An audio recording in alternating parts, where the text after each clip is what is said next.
Hari terakhirku sebagai Nadia. Aku duduk di balik kemudi dengan tangan gemetar.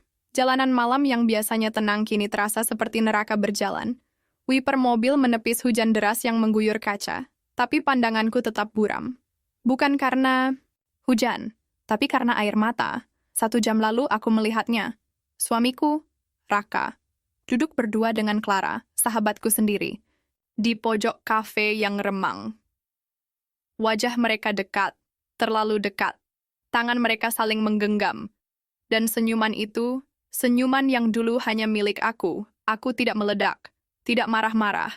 Aku hanya duduk terpaku di bangku seberang, menyaksikan mereka tanpa mereka tahu. Aku memotret, lalu diam-diam pergi. Kenapa tidak kulabrak? Karena aku tahu, kalau aku labrak, aku akan terlihat seperti wanita gila. Dan mereka akan menyangkal. Semua akan jadi kabur. Aku butuh bukti. Bukti yang bisa kupeluk saat aku tidak kuat lagi. Bukti kalau aku tidak salah, bahwa hatiku yang retak ini bukan delusi. Mobil ini melaju semakin cepat. Kilatan lampu dari kendaraan lain seperti menyayat mataku. Aku tahu aku harus menepi. Tapi kepalaku sesak. Aku ingin kabur dari semuanya. Aku tidak ingat jelas bagaimana. Tapi aku melihat cahaya besar menyilaukan, lalu dentuman keras, dan dunia gelap seketika. Aku membuka mata di ruangan putih. Bau obat menyengat, kepalaku berdenyut, tubuhku terasa lumpuh. Seorang wanita berseragam suster mendekat, memanggil dokter. Suaranya menggema, tak jelas. Lalu kulihat wajah itu. Nino, adik angkatku. Wajahnya kusut, tapi matanya berkaca-kaca saat melihatku sadar. Lo bangun juga, Kak, katanya pelan. Aku mencoba bicara, tapi suara yang keluar hanya erangan. Dokter datang, memeriksa. Mereka bilang aku mengalami benturan keras di kepala dan kehilangan banyak darah. Tapi Tuhan masih memberiku kesempatan hidup. Sayangnya, orang-orang di luar sana tidak tahu aku masih hidup. Kecelakaan itu parah. Mobilku hancur. Identitasku nyaris tak dikenali. Tapi saat petugas datang, yang mereka temukan hanyalah puing dan fotoku bersama Raka, yang sempat kulihat tadi di dompet. Dan disitulah awal dari semua ini. Aku, Nadia, dinyatakan meninggal dunia. Dengar, Kak, kata Nino malam itu, saat semua orang sudah pergi dari ruang ICU, kalau kakak mau, kita bisa bikin ini jadi nyata. Kakak bisa benar-benar mati. Kita bisa ganti identitas. Ganti nama. Ganti semuanya. Kita bisa bikin kakak hilang dari dunia. Aku menatapnya bingung. Apa maksudmu? Nino memajukan tubuhnya. Anggap aja ini kesempatan kedua. Kakak bisa mulai hidup baru. Dan satu saat nanti, kakak bisa balas semua perlakuan mereka. Raka, Clara, siapapun yang bikin kakak remuk kayak gini. Aku diam. Otakku terlalu lelah untuk berpikir. Tapi kata-katanya mengendap, menjadi racun yang justru menyembuhkan. Hari-hari berikutnya, Nino menyusun semuanya. Ia punya kenalan dokter dan data kependudukan. Ia bawa semua ke tanganku. Nama baru, alamat baru, latar belakang baru. Aku belajar berjalan lagi, menyembuhkan luka fisik dan batin. Aku potong rambut, ganti gaya, belajar cara. Bicara yang baru, cara jalan yang baru. Aku belajar mematikan emosiku. 2 bulan kemudian, pemakaman dilangsungkan. Peti kosong dikubur. Orang-orang datang membawa bunga, termasuk Raka dan Clara. Aku melihat mereka dari kejauhan, mengenakan topi dan kacamata hitam. Clara menangis, lebay. Raka terlihat lesu, tapi tidak setetes air mata pun keluar dari matanya. Saat itulah aku tahu, mereka pantas mendapat balasan. Hari itu Nadia resmi mati, dan aku lahir kembali sebagai Dira Mahesa. Bukan lagi istri yang lemah, bukan wanita yang mudah diatur, bukan perempuan yang memohon untuk dicintai. Mulai hari ini, hidupku bukan tentang luka, tapi tentang balas dendam yang sempurna. Dan untuk itu, aku akan mendekati mereka satu persatu. Aku akan membuat mereka jatuh perlahan tanpa sadar. Lalu ku tarik karpet di bawah kaki mereka, dan biarkan mereka tahu rasanya hancur seperti aku dulu. Dira lahir dari Abu Nadia. Namaku sekarang Dira Mahesa. Bukan Nadia. Bukan istri Raka. Bukan perempuan yang pernah menangis semalaman di lantai kamar mandi sambil bertanya, apa kurangku? 3 bulan sejak kematianku, aku resmi pindah ke Jakarta. Kota ini padat, bising, dan panas. Tapi aku suka. Tak ada yang mengenal Nadia di sini. Tak ada kenangan. Tak ada masa lalu yang mengendap, diam-diam di sudut jalan. Aku tinggal di apartemen kecil, cukup tinggi untuk melihat lampu kota di malam hari. Hasil tabunganku sendiri. Dulu, aku kerja di balik bayang-bayang Raka, jadi editor lepas untuk beberapa penerbit. Sekarang, aku kerja sebagai konsultan branding, bantu UKM dan startup merancang strategi pemasaran. Semua lewat nama dan identitas. Baru yang disiapkan Nino.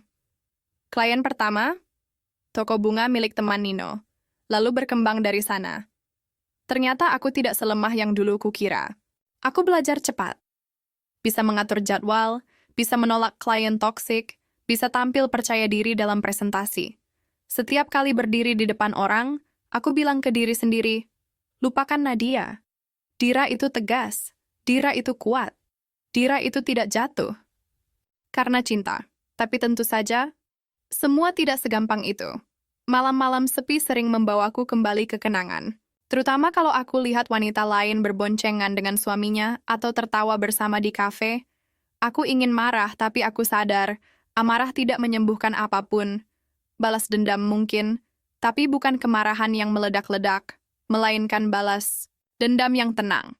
Elegan, terukur. Satu hari, Nino datang membawa kabar. Lu tahu nggak, Kak? Si Raka sekarang makin sukses, katanya sambil menyodorkan ponsel. Perusahaan yang dia pegang sekarang jadi partner dari event besar. Dan dia akan datang langsung ke Jakarta buat launching. Aku menatap layar. Di situ ada foto Raka dan Clara. Senyum mereka dipasang seperti trofi. Di caption tertulis, kisah cinta yang menginspirasi, dari sahabat jadi pasangan hidup. Aku tersenyum miring. Inspirasi, katanya. Kapan mereka kesini? 2 minggu lagi, Hotel Bintang 5, launching produk, ada undangan terbuka buat publik. Banyak profesional akan hadir, kata Nino, lalu menatapku lekat. Kalau lu mau datang, ini kesempatan. Aku menatap fotoku sendiri di cermin. Wajah yang sekarang lebih tirus. Makeup natural, alis rapi. Pakaian formal berkelas. Aku bukan istri rumahan lagi. Aku bukan korban, aku siap. 2 minggu kemudian, aku berdiri di tengah ballroom mewah. Lampu gantung bergemerlap. Musik instrumental mengalun pelan. Orang-orang berlalu lalang dengan jas mahal dan gaun elegan. Aku masuk sebagai undangan dari vendor digital agency. Tidak ada yang mencurigai, lalu aku melihatnya, Raka. Pria itu berdiri di depan panggung bersama Clara. Ia tampak dewasa, lebih kurus. Ada sedikit garis lelah di wajahnya. Tapi sorot matanya masih sama. Tatapan yang dulu membuatku jatuh cinta. Tatapan yang sekarang ingin kupatahkan. Clara berdiri di sampingnya. Lengannya melingkar seperti milik. Wajahnya cantik, tapi penuh kepalsuan. Senyum manis tapi matanya kosong. Dan itu cukup meyakinkanku satu hal. Hidup mereka tidak seindah yang mereka tampilkan. Saat acara selesai, aku mendekat ke booth kecil tempat Raka menyambut tamu. Kupastikan langkahku tenang, nada bicaraku datar, dan senyumku, senyum profesional. Selamat. Malam Pak Raka, presentasinya menarik. Dia menoleh, menatapku, dan untuk sesaat dunia berhenti, ia tidak mengenaliku. Tapi matanya menatapku seperti mencoba mengingat sesuatu yang hilang. Terima kasih, Ibu. Dira. Dira Mahesa. Jawabku sambil menjulurkan tangan. Ia menjabat. Tangannya dingin. Matanya belum lepas dari wajahku. Nama yang unik, katanya. Aku tersenyum. Nama baru, Pak. Cocok untuk memulai sesuatu yang baru. Dan saat itu, aku tahu satu hal. Raka akan jatuh cinta padaku. Lagi, tanpa tahu siapa aku sebenarnya. Suami yang merana atau bersandiwara. 3 hari setelah acara launching itu, aku menerima pesan dari nomor tak dikenal. Budira, saya Raka. Boleh saya ajak Anda ngopi sore ini? Ada ide yang ingin saya diskusikan, menyambung pembicaraan di event kemarin. Aku menatap layar ponsel. Lama. Bukan karena ragu membalas, tapi karena hatiku menertawakan ironi ini. Laki-laki yang dulu pernah bilang, aku nggak akan bisa mencintai orang lain selain kamu. sekarang mencoba jatuh cinta pada aku yang ia kira orang lain. Kami bertemu di sebuah kafe yang cukup tenang di kawasan SCBD.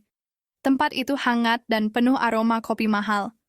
Aku datang lebih dulu, duduk di pojok, mengenakan blus putih dan celana bahan warna krem. Penampilanku rapi tapi santai. Raka datang beberapa menit kemudian. Dia mengenakan kemeja biru langit, celana abu-abu, dan wajah yang terlihat seperti tidak tidur semalaman. Tapi tetap, auranya masih kuat. Karisma pria ambisius yang dulu pernah membuatku bangga. Kamu datang lebih dulu ya, katanya sambil duduk di hadapanku. Aku tersenyum sopan. Kebiasaan, ia memesan kopi hitam, lalu langsung masuk ke topik. Aku lagi bangun proyek baru, fokusnya ke edukasi digital. Dan jujur aja, Budira, dari cara Anda bicara di event kemarin, saya rasa Anda punya perspektif unik soal branding. Saya mau ajak Anda jadi konsultan tetap. Langsung ke intinya. Tipikal Raka. Efisien. Fokus. Tapi, matanya menyiratkan lebih dari sekadar kerjasama. Dia sedang mengamati, mencari sesuatu. Mungkin sisa-sisa dari wanita yang dulu pernah ia kenal. Boleh saya tahu latar belakang Anda sebelumnya? Tanyanya, nada santai tapi arah pertanyaannya tajam. Dulu saya di editorial, tapi sekarang lebih ke strategi komunikasi. Banyak belajar dari bawah, jawabku sambil meneguk teh. Kenapa? Saya mirip seseorang? Dia terdiam, lalu tertawa kecil, agak canggung. Enggak juga, cuma ada yang familiar. Kau tidak salah, Raka. Aku familiar karena aku memang masa lalumu, tapi aku tidak akan memberitahumu sekarang. Aku ingin melihat seberapa dalam kau menggali, seberapa jauh kau akan mengejar perempuan yang baru ini, tanpa tahu kau sedang jatuh cinta lagi pada istrimu sendiri. Sore itu berjalan cepat. Kami bicara banyak soal strategi konten, tren sosial media, dan sedikit tentang gaya hidup modern. Tak sekalipun aku menyebut masa lalu. Tak ada celah yang kuberikan. Setiap kalimatku terkontrol. Setiap senyum punya tujuan dan Raka terlihat semakin tertarik. Di akhir pertemuan dia berkata, kalau boleh jujur, rasanya ngobrol sama kamu kayak kenal lama, tapi aku nggak bisa tempatkan di mana. Sering gitu, jawabku pendek. Mungkin kamu pernah ketemu aku waktu aku masih jadi bayangan orang lain. Dia mengangguk, seperti sedang mencerna kata-kataku. Malam harinya, Nino menelepon. Gimana? Dia udah mulai naksir? Pelan-pelan, jawabku sambil melepas kunciran rambut. Dia belum sadar siapa aku, tapi dia mulai terikat. Clara, masih nempel. Tapi aku bisa lihat, dia capek. Bukan karena kerja, tapi karena hubungan mereka kosong. Nino tertawa. Jadi lo bakal mainin dia pelan-pelan sampai dia jatuh cinta terus lo hancurin? Aku diam. Lalu menjawab pelan. Aku nggak tahu, no. Sekarang belum tahu. Tapi satu yang pasti, dia akan merasa apa yang dulu aku rasakan. Ragu, bingung, dan hancur. Beberapa hari berikutnya kami mulai kerja bareng. Setiap pagi Raka kirim materi ke emailku. Sore kadang kami Zoom meeting. Lalu mulai muncul ajakan-ajakan lain, makan siang bareng, brainstorm langsung di kantor pusat, dan obrolan ringan yang lama-lama terasa pribadi. Ia mulai bertanya, kamu udah menikah? Aku jawab, pernah, tapi sudah selesai. Dia hanya mengangguk pelan, tidak mengejar. Tapi dari cara dia melihatku setelah itu, aku tahu pikirannya mulai bekerja. Di matanya, aku adalah wanita misterius yang cerdas, dewasa, dan terluka. Dan itu membuatku menarik di mata pria sepertinya. Tapi di balik semua itu, satu pertanyaan terus menggangguku setiap kali menatap wajahnya. Apa dia sungguh menyesal? Atau ini hanya permainan barunya? Pertemuan tak terduga dengan sang pelakor aku tidak mencari Clara, tapi semesta seperti ingin mempercepat permainanku. Hari itu, Raka mengajakku ke sebuah acara diskusi startup. Aku setuju. Kupikir itu akan jadi pertemuan profesional biasa. Tapi ternyata Clara datang, menyusul di tengah sesi panel. Raka hanya bilang, istriku pengen ikut. Suaranya datar. Wajahnya tidak berbinar seperti pria yang sedang bahagia. Aku mengangguk, pura-pura tidak terpengaruh. Padahal, tanganku mengepal di bawah meja. Dan akhirnya dia muncul Clara. Wanita yang dulu memelukku sambil bilang, "Gua akan selalu jaga lo, Nat." Lalu tidur dengan suamiku sendiri. Dia memakai blazer putih, celana panjang abu-abu, dan high heels tajam. Bibirnya merah, matanya penuh riasan. Tapi tak bisa menutupi bahwa tubuhnya sedikit lebih kurus dari terakhir kali kulihat. Sayang, ini Dira. Konsultan yang aku ceritain, kata Raka memperkenalkan. Clara menatapku. Dalam. Matanya menilai dari ujung kaki sampai kepala. Aku balas dengan senyum tipis, ramah tapi dingin. Oh, akhirnya ketemu juga, katanya sambil menjabat tanganku. Raka sering cerita, katanya kamu jago banget. Saya cuma bantu secukupnya, jawabku ringan. Dan itulah awal dari duel. Diam-diam kami. Sepanjang sesi, Clara duduk di samping Raka, tapi seperti tak benar-benar bersamanya. Tatapannya sesekali curiga ke arahku. Tangannya menggenggam tangan Raka erat, seolah mencoba menandai bahwa dia pemilik sah. Lucunya, aku tidak lagi merasa terluka melihat itu. Yang aku lihat bukan pasangan harmonis, tapi dua orang yang memaksakan peran, seperti aktor buruk dalam drama gagal. Usai acara, kami sempat ngobrol bertiga di luar ruangan. Kamu kerja di Jakarta dari kapan? Tanya Clara. Baru. 3 bulan, jawabku. Pindah sendiri? Dia menyipitkan mata. Ya, mulai semuanya dari awal. Kadang enak juga bisa bersih dari masa lalu. Clara tersenyum tapi tidak hangat. Masa lalu memang paling susah dibersihkan. Aku mengangguk. Kalau kita nggak bisa bersih, ya kita ganti baju aja. Raka tertawa kecil, mungkin karena tidak mengerti arah pembicaraan kami.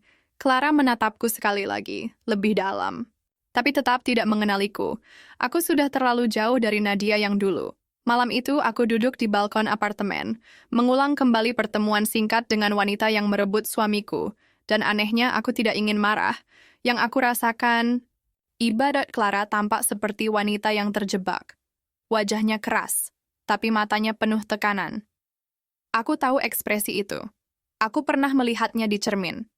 Dulu, sebelum semua ini dimulai. Tapi simpati tidak akan menyelamatkan siapapun.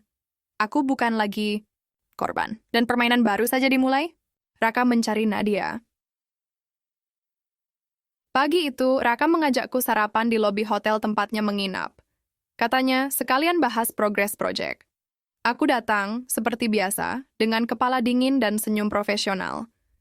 Tapi dari cara dia duduk, dari gelas kopinya, yang tidak disentuh, aku tahu, dia tidak benar-benar ingin bahas kerjaan. Loh, ujarnya tiba-tiba. Pernah kenal seseorang bernama Nadia? Aku terdiam setengah detik. Tapi wajahku tetap tenang. Ada apa memangnya? Nggak tahu. Semakin gua kerja bareng lo, gua makin ngerasa kayak lu mirip banget sama dia. Gayanya, cara mikir, bahkan caranya senyum. Aku mengaduk teh. Kalau mirip mungkin karena kami sama-sama perempuan, Pak. Lagi pula, yang saya tahu Nadia sudah meninggal, bukan? Dia menatapku dalam. Iya, dia istri gue dulu. Aku pura-pura terkejut. Oh, maaf, saya nggak tahu. Udah lama sih, katanya pelan. Tapi sampai sekarang, gue masih ngerasa bersalah. Banyak hal yang nggak gue selesaikan. Gue ninggalin dia sebelum dia pergi. Aku menahan napas. Dia tahu kalau lo selingkuh? Tanyaku pelan. Raka menunduk. Gue nggak tahu. Mungkin tahu. Tapi dia nggak pernah ribut. Dia cuma tiba-tiba menjauh. Lalu kecelakaan itu, gue nggak pernah sempat minta maaf. Aku merasakan dadaku panas. Tapi bukan karena benci. Tapi karena akhirnya dia mengakui. Kalau lo bisa ketemu dia lagi, lo mau ngomong apa? Dia menatapku dengan mata yang dalam. Gue bakal bilang, gue bodoh. Dan gue nyesel. Aku pulang sore itu dengan kepala berputar. Ada yang berubah dalam diri Raka. Entah, itu penyesalan tulus atau strategi baru, aku belum tahu. Tapi satu hal pasti, dia sedang mencari Nadia. Bukan sekadar nama, tapi jejak hati. Dan tanpa dia sadari, Nadia sedang duduk di depannya. Rencana retak oleh luka lama. Seharusnya aku kuat. Seharusnya aku tetap dingin dan terencana. Tapi setelah mendengar Raka bilang, gue nyesel, pikiranku tidak tenang seperti sebelumnya. Malam itu, aku kembali menatap diriku di depan cermin.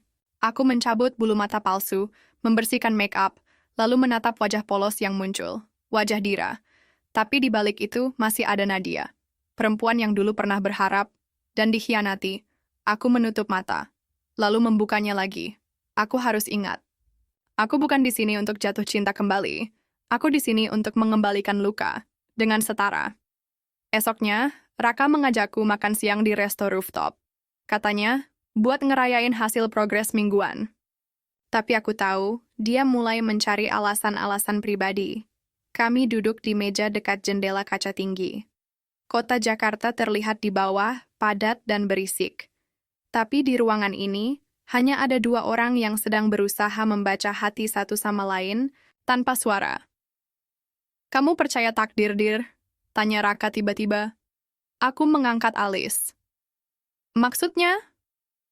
Gue cuma mikir, apa mungkin orang yang kita tinggalkan itu sebenarnya bukan selesai, tapi disimpan dulu untuk ujian baru. Kalimatnya dalam dan terlalu dekat ke inti. Kalau yang ditinggalkan itu udah mati, gimana? Tanyaku datar.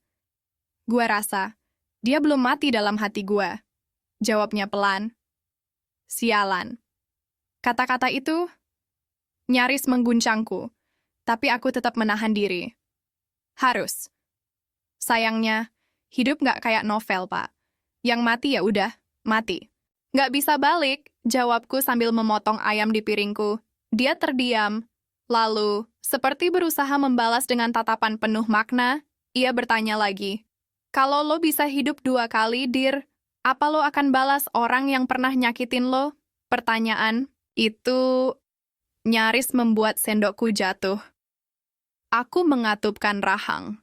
Terlalu dekat, terlalu tajam, aku menatapnya datar. Nggak perlu 2 kali hidup buat balas dendam, Pak. Cukup 1 kehidupan. Asal kita tahu caranya. Raka mengangguk pelan. Mungkin dia merasa itu hanya filosofi biasa. Tapi sebenarnya, aku sedang memperingatkannya. Beberapa hari kemudian, aku menghindar. Tidak membalas pesan Raka. Tidak menjawab undangan meeting. Aku butuh jeda untuk menata ulang emosiku sendiri. Aku kembali ke rutinitas. Membaca laporan klien, menata portofolio, sesekali berjalan ke taman dekat apartemen. Tapi tetap saja suara Raka, ekspresinya, ucapannya, terus menghantui. Ada bagian kecil dalam diriku yang mulai retak. Yang mulai bertanya, apakah Raka benar-benar menyesal? Dan jika iya, apa aku masih akan menjatuhkan dia? Aku tidak suka keraguan ini. Karena sejak awal, rencana balas dendam ini harus bersih. Tanpa hati. Tapi nyatanya, aku bukan robot. Aku perempuan yang pernah mencintai dia setengah mati. Dan sekarang, ketika dia mulai menatapku dengan pandangan yang sama seperti dulu, aku takut. Takut aku akan kehilangan kendali. Nino memanggilku malam itu. Kami bertemu di food court mall, makan mie ayam dan ngobrol. Lo mulai bimbang ya, katanya to the point. Aku tidak menjawab. Lo pikir dia berubah? Lanjutnya. Ada sisi dia yang enggak kelihatan dulu. Atau, mungkin dulu gue terlalu buta buat lihat, jawabku. Nino meletakkan sumpitnya. Dengar ya, Nat, lo bukan jatuh cinta lagi. Lo cuma tersentuh karena lo pengen dia nyesel. Dan sekarang, lo lihat dia menderita, lo jadi ragu mau nerusin. Itu bukan cinta. Itu trauma. Aku menunduk. Diam. Karena ucapan itu benar. Malam itu, aku membuka folder digital lama yang selama ini kusembunyikan. Isinya, rekaman CCTV rumah saat aku memergoki Raka dan Clara. Foto-foto mereka di villa. Screenshot chat mereka. Semua yang pernah menghancurkan hatiku. Tersimpan rapi. Bukti. Bukti yang tak terbantahkan. Dan malam itu juga aku tahu satu hal. Rasa iba tidak bisa menghapus luka. Tapi luka bisa menghapus semua rasa. Kalau terus dibiarkan, aku menutup folder itu. Menarik napas panjang, dan berbisik pada diri sendiri. Aku di sini bukan untuk memahami dia, tapi untuk membuat dia mengerti apa rasanya ditinggalkan. Momen tumbangnya sang raja dunia Raka mulai retak. Itu bukan dramatisasi, tapi kenyataan yang bisa kulihat langsung, tanpa perlu menebak-nebak. Presentasi gagal, investor batal, salah satu klien terbesar menarik diri karena isu legalitas lisensi yang ternyata keliru diurus timnya. Dan, seperti yang bisa ditebak, siapa yang kena pukulan paling keras? Raka, si CEO yang selalu terlihat kokoh. Hari itu, kami sedang meeting mingguan tim proyek. Biasanya dia datang paling awal, dengan semangat dan kepala penuh ide. Tapi kali ini, dia datang paling akhir, mata sembab, rambut acak-acakan, dan wajahnya seperti baru pulang dari perang. Sorry telat, katanya pelan. Tak ada energi, tak ada karisma. Yang ada hanya sisa-sisa kekuasaan yang pelan-pelan ambruk. Meeting tetap berjalan. Tapi suasananya ganjil. Beberapa staf saling pandang, yang lain berbisik. Dan ketika sesi selesai, hampir semua orang langsung bubar tanpa pamit. Aku tetap di tempat, menyusun dokumenku perlahan. Lalu Raka tiba-tiba berkata, tanpa menoleh, "Gue kayaknya lagi jatuh dalam banget ya." Aku mendongak. "Kenapa?" Semua kacau. Investor mundur, Clara makin dingin, dan yang paling parah, gue ngerasa kayak kehilangan arah. Aku menatapnya lama. Dalam hatiku, ada perasaan yang aneh. Bukan puas, tapi juga bukan simpati murni. Lebih seperti kepastian bahwa hukum semesta sedang bekerja. "Apa lo ngerasa pantas untuk semua ini?" Tanyaku perlahan. Dia menoleh. Bingung. "Maksud lo?" "Kadang kita panen apa yang pernah kita tanam. Lo pernah ninggalin orang yang lo sayang. Sekarang lo ditinggalin sama hal-hal yang lo anggap paling penting. Adil, kan?" Dia tidak langsung menjawab, hanya tertawa miris. Mungkin iya. Mungkin ini hukuman. Beberapa hari kemudian, dia tidak masuk kantor. Tidak ada kabar. Chat tak dibalas. Telepon masuk, tapi tak diangkat. Akhirnya, sore itu aku memutuskan ke apartemennya. Dan di sanalah aku melihatnya. Duduk di balkon, menatap langit Jakarta yang mendung, rokok menyala di jari, kopi dingin di meja. "Gue pikir lo udah nggak peduli," katanya pelan saat melihatku. "Datang." "Kalau gue nggak peduli, gue nggak akan berdiri di sini," jawabku singkat. Dia menunduk, mengusap wajahnya yang penuh lelah. "Apa lo pernah ngerasa semua hal yang lo perjuangkan tiba-tiba nggak ada artinya?" Aku diam, lalu duduk di depannya. "Gue pernah," jawabku. Tapi waktu itu, nggak ada satu orang pun yang duduk di depan. Gue dan tanya, "Lo masih kuat nggak?" Dia menoleh. "Jadi lo di sini buat nolong gue?" Aku menatapnya lama. "Gue di sini buat nunjukin bahwa rasa sakit itu nggak selalu harus ditanggung sendirian. Tapi lo harus tahu, nggak semua orang yang nolong lo akan selalu jadi penolong." Dia mengerutkan dahi. "Itu maksudnya apa?" Aku tersenyum tipis. "Nggak semua yang datang waktu lo jatuh punya niat nyelamatin. Kadang mereka cuma pengen lo tahu rasanya jadi lemah." Hari-hari setelah itu, aku tetap datang ke kantor. Raka kembali kerja tapi masih setengah hati. Beberapa kali dia mulai terbuka tentang ambisinya, tentang kecewa pada Clara yang lebih sibuk jaga image daripada jadi pasangan hidup. Dulu, gue kira dia penyelamat. Ternyata cuma pelarian, katanya satu malam setelah lembur. Aku menatapnya. Dalam hati, aku berkata, karma itu pelan, Ra, tapi pasti. Dan sekarang lo baru mencicipi gigitan pertamanya. Yang ironis, di saat semua menjauh, hanya aku yang tetap ada di dekatnya. Padahal aku adalah orang yang paling dia sia-siakan dulu. Dan semakin dalam dia jatuh, semakin besar kuasa di tanganku.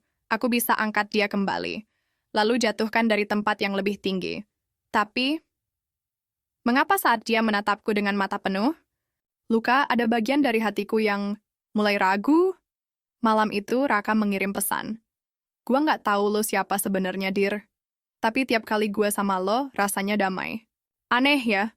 Tanganku gemetar membaca itu. Aku menatap cermin, menatap wajah Dira. Tapi yang menangis malam itu adalah Nadia. Wanita yang pernah aku bunuh. Raka tidak tahu siapa aku. Tapi setiap kata, setiap tatapannya, seperti mengarah ke satu titik masa lalu. Hari itu kami bertemu di kantor untuk sesi finalisasi proyek, tapi suasana berubah aneh sejak awal. Raka datang dengan ekspresi serius, membawa map lusuh. Tangannya gemetar. Gue nemuin ini di gudang apartemen lama, katanya, menaruh map di meja. Foto-foto, surat-surat, semuanya milik Nadia. Aku menatap benda itu. Jantungku berdetak lebih cepat, tapi wajahku tetap datar. Terus? Tanyaku pendek.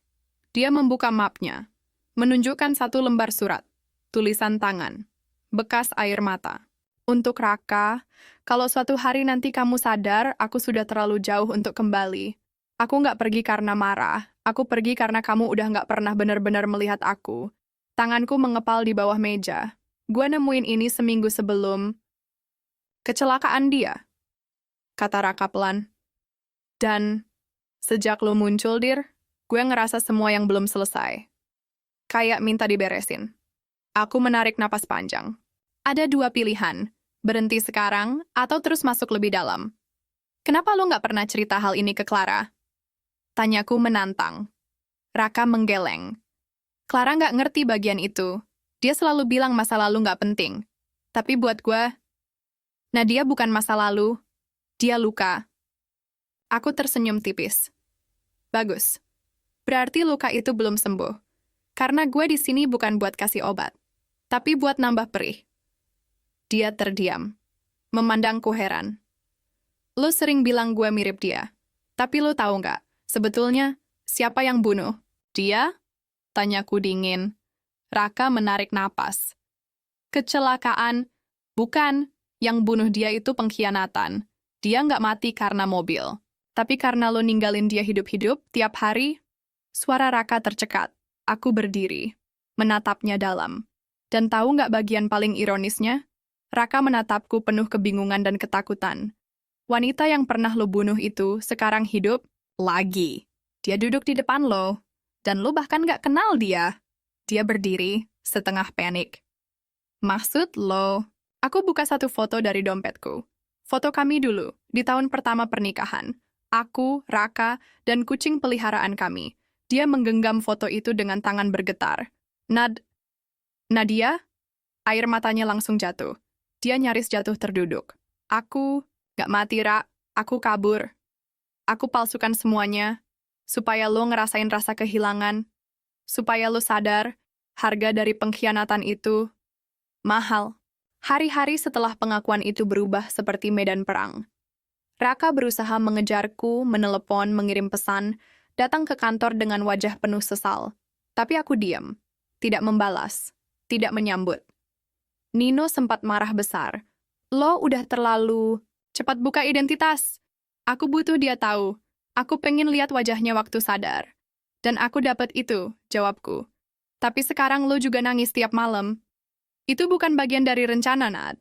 Aku terdiam. Dia benar. Di sebuah malam Raka muncul di depan apartemenku.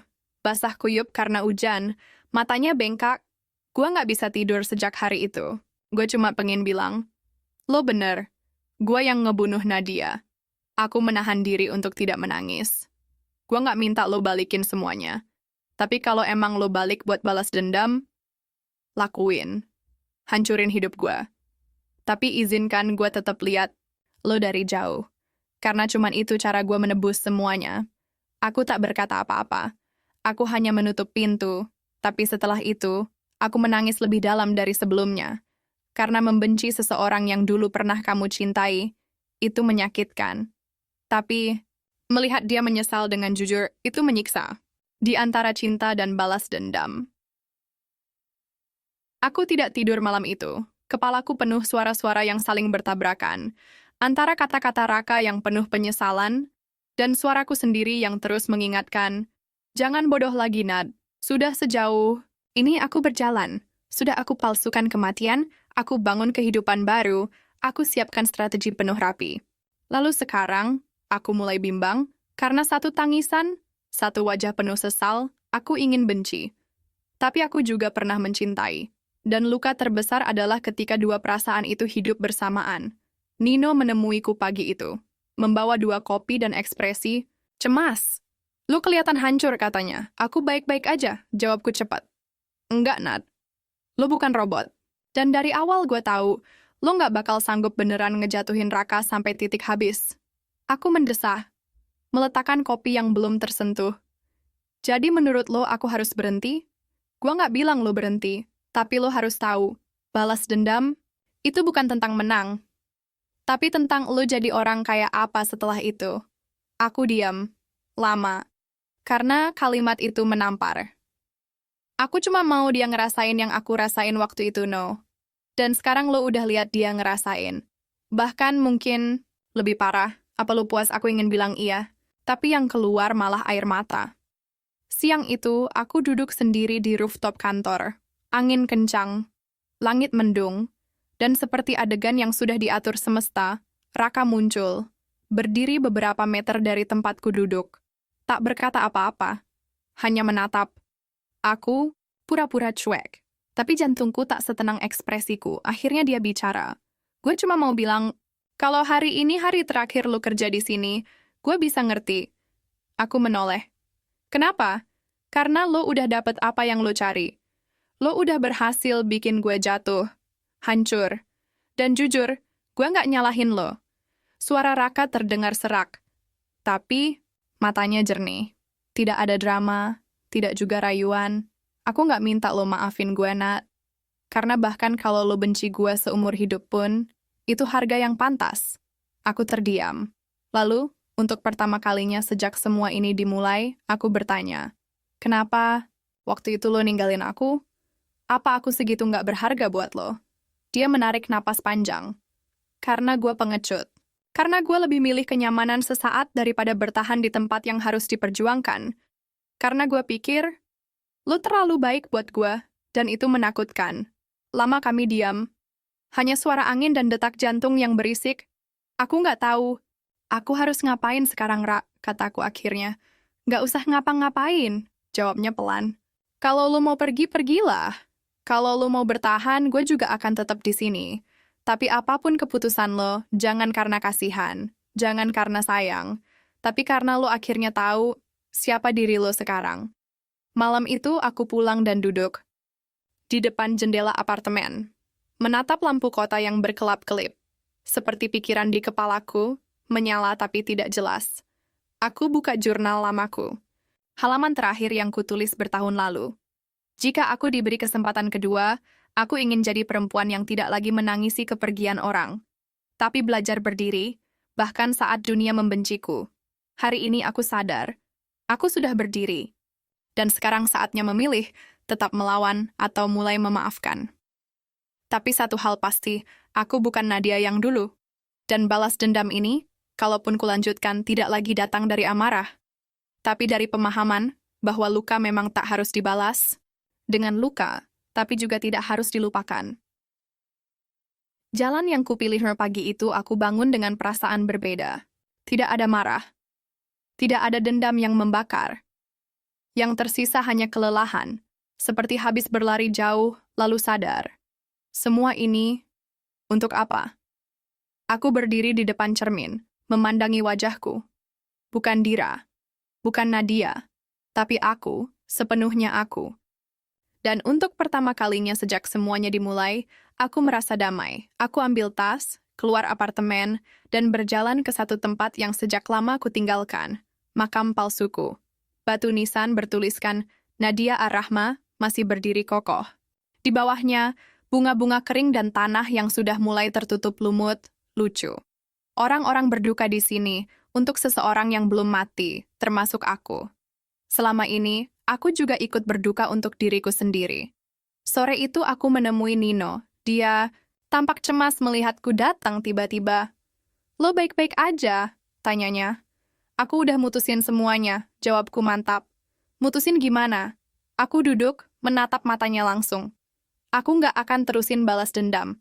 Nggak akan buka identitasku ke publik. Nggak akan bikin Raka dipermalukan. Aku cukupin sampai di sini. Nino terlihat terkejut. Serius, Nad? Padahal kita udah sampai titik akhir. Ini tinggal satu langkah lagi. Justru karena itu, No. Kalau aku ambil langkah terakhir, aku akan jadi orang yang berbeda. Aku nggak pengen jadi orang yang hancurin hidup orang lain demi puas hati. Aku udah capek bawa luka ini kemana-mana. Dia menatapku lama, lalu tersenyum. Gue bangga sama lo, Nad. Aku menarik napas lega. Satu keputusan paling berat, akhirnya selesai. Hari terakhirku di kantor tiba. Aku kemasi semua barangku diam-diam. Tidak pamit. Tidak memberitahu siapapun. Kecuali satu orang, Raka. Aku meninggalkan sepucuk surat di mejanya. Raka, aku pernah jadi seseorang yang sangat mencintaimu. Lalu aku jadi orang yang sangat membencimu. Sekarang aku memilih untuk jadi orang yang memaafkanmu. Tapi bukan berarti aku lupa. Aku hanya tidak ingin dendam jadi rumah baru yang kutinggali.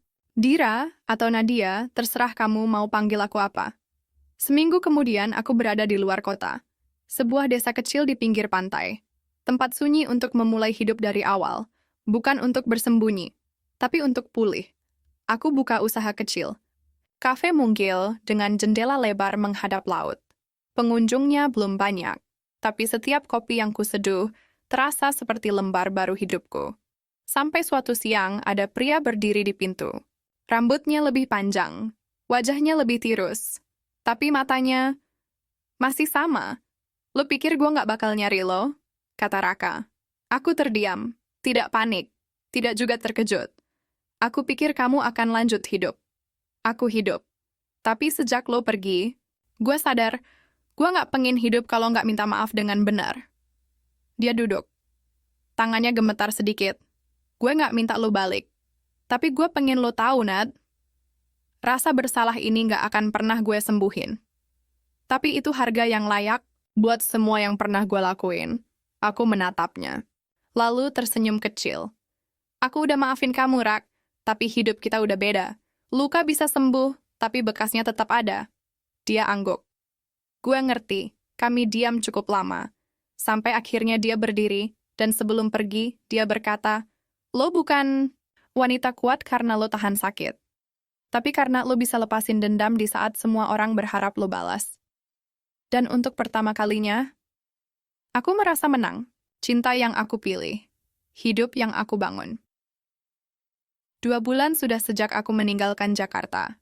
2 bulan tanpa berita soal Raka, tanpa drama, tanpa nama Nadia atau Dira yang harus disembunyikan. Aku hanya perempuan biasa yang punya kedai kopi kecil di tepi laut. Setiap pagi aku membuka jendela dan menghirup udara asin dari ombak, menyeduh kopi hangat untuk pengunjung yang datang dengan senyum dan cerita ringan. Tidak ada yang mengenalku, tidak ada yang bertanya tentang masa lalu, dan itu cukup. Sampai suatu hari, datang seorang pria asing. Dia mengenakan kemeja putih kusut, ransel kain usang, dan sandal kulit. Tidak tampak seperti turis. Lebih mirip orang yang tersesat, tapi tidak ingin pulang. Boleh duduk? Tanyanya sambil menunjuk kursi di depan bar kopi. Aku mengangguk. Silakan, espresso, tanpa gula. Cara dia menyebut pesanan, santai tapi yakin. Matanya tajam, tapi tidak menyeramkan. Nama kamu siapa? Tanyaku sambil menyeduh. Dia diam sejenak. Bayu. Baru di sini? Tanyaku. Bisa dibilang begitu. Aku enggak nyari tempat wisata, cuma nyari tempat yang tenang. Kopiku taruh di depannya. Dia menyeruput pelan, lalu tersenyum. Kopinya enak, beda dari biasanya. Aku angkat bahu. Mungkin karena aku enggak bikin kopi untuk uang, tapi buat hati tenang. Dia tertawa kecil. Lucu. Aku juga datang ke sini buat alasan yang sama. Sejak hari itu, Bayu jadi langganan. Datang hampir tiap sore, duduk di pojok, kadang bawa buku, kadang hanya diam. Kami jarang bicara panjang, tapi tiap percakapan terasa cukup. Suatu malam, listrik padam karena hujan badai. Aku duduk di teras kafe, menyalakan lilin. Tiba-tiba Bayu datang membawa 2 gelas kopi kaleng. Kamu enggak takut gelap? Tanyanya. Dulu iya. Sekarang, gelap itu biasa. Dia duduk di sampingku. Lama kami hanya mendengar suara hujan. Aku baru tahu kamu pernah takut gelap, katanya. Dulu. Waktu aku masih berharap seseorang datang bawa cahaya. Sekarang aku belajar, kadang kita harus bikin cahaya sendiri.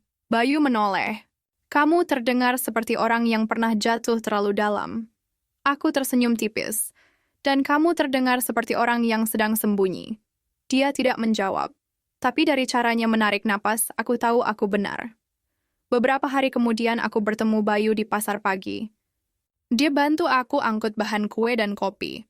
Di tengah jalan, dia berkata, "Kalau suatu hari kamu tahu masa laluku, kamu mungkin bakal jauhin aku."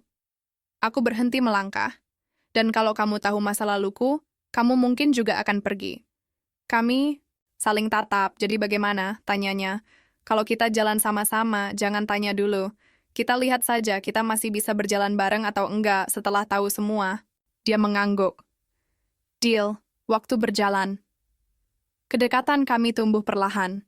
Tidak terburu-buru, tidak mengikat, tapi terasa benar. Bayu kadang membantuku di dapur atau hanya duduk mendengarkan aku cerita. Tidak ada pertanyaan tentang masa lalu. Tidak ada tekanan soal masa depan.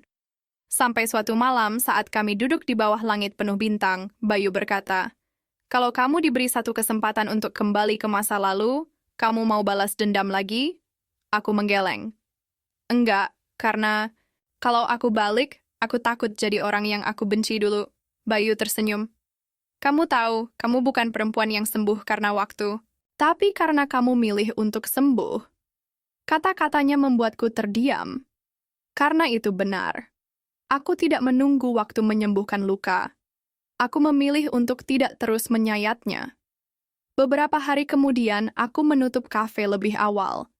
Hari itu tidak ramai. Bayu datang seperti biasa, tapi kali ini membawa gitar. "Boleh main lagu satu?" tanyanya. Aku mengangguk. Dia memetik senar pelan. Nadanya sederhana. Tapi ketika dia menyanyi, suaranya menyentuh. Bukan tentang siapa yang datang pertama, tapi siapa yang bertahan walau kau tak minta ditunggu. Aku menunduk. Tiba-tiba tenggorokanku tercekat. "Lagu itu kamu tulis sendiri?" Dia mengangguk. Buat seseorang yang aku harap bisa kuperjuangkan, walau dia belum tentu mengizinkan.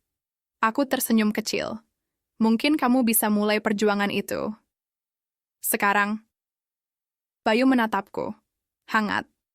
Bukan mendesak, tapi menghargai. Dan malam itu, untuk pertama kalinya setelah semua luka, aku buka hati lagi.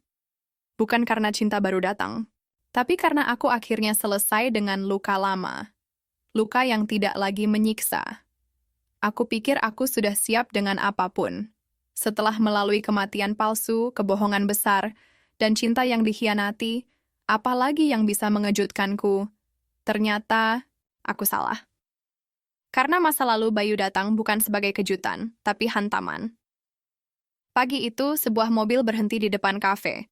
Dari dalamnya keluar seorang perempuan parubaya. Wajahnya tegas, matanya tajam seperti pisau. Ia melangkah masuk, memandang ke sekeliling dengan gerak tubuh seperti biasa memberi perintah.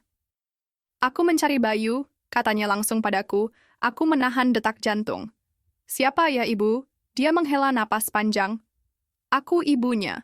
Dan sepertinya kamu perlu tahu, anak itu bukan siapa-siapa yang kamu kira." Sebelum aku bisa berkata apa-apa, Bayu muncul dari belakang. Wajahnya berubah tegang dalam sekejap. "Ibu, tolong jangan di sini," ucap Bayu cepat. Ibu itu melirikku, lalu mendesis sinis. "Jadi ini perempuan kampung yang kamu kejar sekarang? Setelah menghancurkan pernikahan dan bisnis keluarga kita di Jakarta?" Dadaku seperti dipukul. Bayu menarik ibunya keluar, tapi tidak cukup cepat. Beberapa pengunjung kafe sudah mulai memperhatikan. Setelah mereka pergi, aku duduk diam. Lidahku keluh, hati sesak. Malamnya Bayu kembali. Sendirian. Wajahnya kusut seperti seminggu tidak tidur. "Aku nggak mau kamu dengar dari orang lain," katanya membuka pembicaraan. Aku menatapnya. "Jadi benar, kamu pernah menikah?" Dia mengangguk. 2 tahun lalu. Pernikahan bisnis, bukan karena cinta. Aku dan istriku bahkan tidur di kamar terpisah. "Lalu kenapa kamu pergi?" Dia menunduk. "Karena aku ketahuan berselingkuh dengan salah satu karyawan di perusahaan ayahku." Kata-kata itu seperti tamparan. Bayu, orang yang selama ini menenangkan aku dari luka pengkhianatan, ternyata dulunya adalah si pengkhianat itu sendiri. Aku nggak bangga dengan itu, Nad. Untuk lanjutnya cepat. Aku bukan orang baik, aku juga pernah jadi orang yang menyakiti. Tapi, aku datang ke sini untuk berubah, untuk belajar jadi orang baru. Lalu aku ketemu kamu. Aku menahan napas. Dada sesak. Otak berdebat. Kenapa kamu enggak bilang dari awal? Karena aku takut. Takut kamu lihat aku sama kayak dia. Raka. Aku tertawa pelan. Pahit. Dan kamu pikir aku nggak bisa bedain mana orang yang salah karena kebodohan, dan mana yang tetap brengsek sampai akhir. Dia menggeleng. Aku pikir, kamu nggak bakal kasih aku kesempatan. Aku berdiri. Tidak marah, tapi kecewa. Aku bukan cewek yang gampang jatuh cinta, Bayu. Tapi sekali aku percaya, aku taruh semua. Dan saat kamu bohong, aku merasa bodoh. Lagi, sama seperti dulu. Dia mendekat. Aku nggak minta dimaafin sekarang. Tapi aku akan tetap di sini, bukan untuk minta kamu terima aku, tapi untuk buktiin kalau aku bukan orang yang sama lagi. Aku menatapnya lama.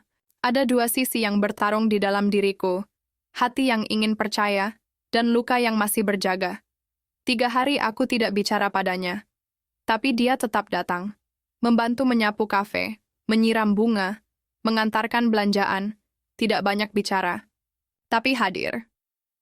Sampai akhirnya, sore itu, aku melihat dia duduk sendiri di sudut kafe, menulis di buku catatannya. Aku mendekat. Apa yang kamu tulis? Dia menutup buku itu cepat. Tapi kali ini, tidak menyembunyikan. Catatan tiap hari. Tentang apa yang aku pelajari sejak aku kenal kamu. Aku duduk di depannya. Boleh ku baca satu? Dia menyerahkan halaman yang sudah tercabik sebagian. Aku membaca. Hari ke-17, Dira bilang luka enggak selalu harus dibalas. Kadang cukup dengan tidak mengulangnya pada orang lain. Hari ini aku belajar menyembuhkan bukan hanya soal maaf, tapi juga soal berubah. Aku menatapnya, tidak berkata apa-apa, tapi untuk pertama kalinya sejak pengakuannya, aku tidak lagi marah. Malam itu, aku pulang ke rumah dengan pikiran yang campur aduk. Tapi sebelum tidur, aku menulis di jurnal lamaku. Kalau dulu aku belajar berdiri setelah disakiti, sekarang aku belajar percaya setelah kecewa. Dendamku sudah selesai, tapi hatiku masih belajar untuk terbuka tapi tidak bodoh lagi. Ending yang kupilih, bukan yang dikasih takdir. Aku duduk di teras kafe, memandangi laut yang berkilau di bawah matahari sore. Ombak datang dan pergi, seperti hidup. Kadang membawa, kadang menghantam, tapi selalu terus bergerak. Bayu belum datang. Hari ini, sudah 5 hari sejak aku membaca catatan kecilnya. 5 hari sejak aku sadar bahwa dalam hidup ini, kita tidak bisa terus bersembunyi di balik luka dan berharap orang lain menyembuhkan semuanya.